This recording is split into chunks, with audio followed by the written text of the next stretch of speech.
Hi every one. ഒരു pressure cooker മാത്രം ഉപയോഗിച്ച് വളരെ എളുപ്പത്തിൽ തയ്യാറാക്കാൻ പറ്റുന്ന ഒരു ഈസി പ്രഷർ കുക്കർ ചിക്കൻ ബിരിയാണിയാണ് ഇന്നിവിടെ തയ്യാറാക്കാൻ പോകുന്നത്. ഈ റെസിപ്പി ബാച്ചിലേഴ്സിനും അതുപോലെ കുക്കിംഗ് പഠിച്ചു വരുന്നവർക്കും ജോലിക്ക് പോകുന്ന അമ്മമാർക്കും ഒക്കെ വളരെ യൂസ്ഫുള്ളായിരിക്കും. ഇനി ഒട്ടും വൈകാതെ നമുക്ക് വീഡിയോയിലേക്ക് പോകാം. Welcome to LS kitchen. Biryani തയ്യാറാക്കാൻ ഇവിടെ എടുത്തിരിക്കുന്നത് 700 ഗ്രാം ചിക്കനാണ്. ഇത് മീഡിയം സൈസിലുള്ള 10 പീസാണുള്ളത്. ഇതിലേക്ക് ആദ്യം 1 ടീസ്പൂൺ ജിഞ്ചർ ഗാർലിക് പേസ്റ്റും 1/2 ടീസ്പൂൺ കാശ്മീരി ചില്ലി പൗഡറും 1 ടീസ്പൂൺ ഉപ്പും 1/4 ടീസ്പൂൺ ഗരം മസാലയും 1 ടേബിൾ സ്പൂൺ ലെമൺ ജ്യൂസും എല്ലാം കൂടി ചേർത്ത് നന്നായി മിക്സ് ചെയ്ത് ഒരു 20 മിനിറ്റ് നേരം മാരിനേറ്റ് ചെയ്ത് വയ്ക്കാം.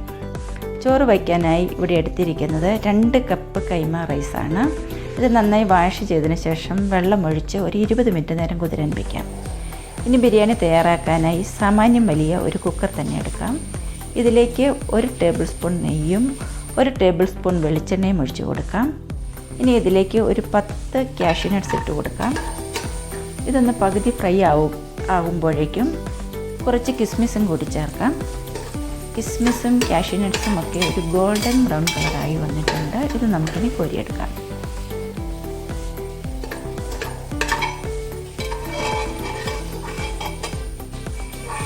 ഇനി നീളത്തിൽ കനം കുറച്ചരിഞ്ഞ ഒരു സവോള ഇട്ട് കൊടുക്കാം. ഇതും ഒന്ന് ഫ്രൈ ചെയ്ത് കോരി മാറ്റാം. ഇനി ബാക്കിയുള്ള സെയിം ഓയിലിലേക്ക് 3 ചെറിയ കഷ്ണം പട്ടയും 4 ഏലക്കയും 4 ഗ്രാമ്പൂവും ഇട്ട് ഇതൊന്ന് പൊട്ടി വരുമ്പോൾ ഇതിലേക്ക് അരിഞ്ഞു വച്ചിരിക്കുന്ന മീഡിയം സൈസിലുള്ള 3 സവോള ചേർത്ത് ഇളക്കി കൊടുക്കണം.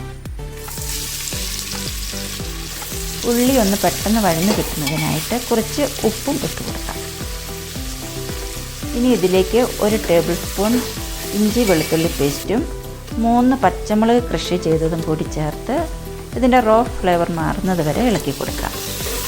ഇനി മീഡിയം സൈസിലുള്ള ഒരു തക്കാളി കട്ട് ചെയ്തതും ചേർത്ത് കൊടുക്കാം. എല്ലാം നല്ലതുപോലെ ഒന്ന് വാടി വരുന്നത് വരെ ഇളക്കി കൊടുക്കാം. ഇനി ഇതിലേക്ക് പൊടികൾ ഇട്ട് കൊടുക്കാം. 1 ടീസ്പൂൺ മല്ലിപ്പൊടി, 1 ടീസ്പൂൺ മുളക് പൊടി, 1/2 ടീസ്പൂൺ മഞ്ഞൾപ്പൊടി, 1/2 teaspoon garam masala, 1/2 teaspoon pepper powder എല്ലാം ചേർത്ത് ഇതിൻ്റെ റോ ഫ്ലേവർ മാറുന്നത് വരെ ലോ ഫ്ലെയിമിൽ ഇളക്കി കൊടുക്കാം. ഇനി ഇതിലേക്ക് നേരത്തെ മാരിനേറ്റ് ചെയ്ത് വെച്ച ചിക്കനും ഇട്ട് നന്നായി മിക്സ് ചെയ്യാം. ഇനി ഇതിലേക്ക് അല്പം മല്ലിയിലയും പുതിനയിലയും ചേർക്കുന്നുണ്ട്. ഇതിൽ വെള്ളമൊന്നും ചേർക്കേണ്ട ആവശ്യമില്ല. കുക്കർ വിസിലിടാതെ കവർ ചെയ്ത് വെച്ചിട്ട് മീഡിയം ഫ്ലെയിമിൽ വെച്ച് ചിക്കൻ ഒന്ന് കുക്കാവാനായിട്ട് ഒരു 4 മിനിറ്റ് നേരം വയ്ക്കാം. ഇപ്പോൾ 4 മിനിറ്റ് ആയിട്ടുണ്ട്. തുറന്ന് നോക്കാം. ചിക്കൻ എല്ലാം ഏകദേശം വെന്തിട്ടുണ്ട്. മസാലകളെല്ലാം ഇത് നന്നായി പിടിച്ചിട്ടുമുണ്ട്. ഇനി നമ്മൾ നേരത്തെ സോക്ക് ചെയ്ത് വെച്ചിരുന്ന അരി വെള്ളം കളഞ്ഞിട്ട് ഇതിൻ്റെ മുകളിലായിട്ട് ഇട്ട് കൊടുക്കാം. എന്നിട്ട് നേരത്തെ ഫ്രൈ ചെയ്ത് വെച്ചിരിക്കുന്ന നട്ട്സിൽ കുറേശ്ശെ ഇട്ട് കൊടുക്കാം. ഇനി കുറച്ച് മല്ലിയിലയും പുതിനയിലയും ചേർക്കാം. 1/4 ടീസ്പൂൺ ഗരം മസാലയും ഇട്ട് കൊടുക്കാം. ഇതിലേക്ക് ഇനി 1 കപ്പ് അരിക്ക് 1 കപ്പ് വെള്ളം എന്ന കണക്കിന് 2 കപ്പ് അരിക്ക് 2 കപ്പ് വെള്ളമാണ് ഒഴിച്ചു കൊടുക്കുന്നത്. റൈസിന് ആവശ്യമായ ഉപ്പും ഇതിലേക്ക് ചേർക്കുന്നുണ്ട്. ഇനി 1 ടേബിൾ സ്പൂൺ നെയ്യും മുകളിലായി ഒഴിച്ചു കൊടുക്കാം. എന്നിട്ട് അടച്ച് വെച്ച് ഒരു വിസിൽ കേൾക്കുന്നത് വരെ മീഡിയം ഫ്ലെയിമിൽ വെച്ച് കൊടുക്കാം. ഒരു വിസിൽ കേട്ടതിന് ശേഷം സ്റ്റൗ ഓഫ് ചെയ്യണം. എന്നിട്ട് 10 മിനിറ്റിന് ശേഷം മാത്രമേ മൂടി തുറക്കാൻ പാടുള്ളൂ. ആ ഒരു ചൂടിൽ കിടന്ന് ചോറ് ബാക്കി കൂടി വേവണം. നമുക്ക് തുറന്ന് നോക്കാം. കണ്ടില്ലേ, നല്ല കറക്റ്റായിട്ട് റൈസൊക്കെ വെന്തിട്ടുണ്ട്. വെള്ളത്തിൻ്റെ അംശമൊന്നും ഒട്ടുമില്ല.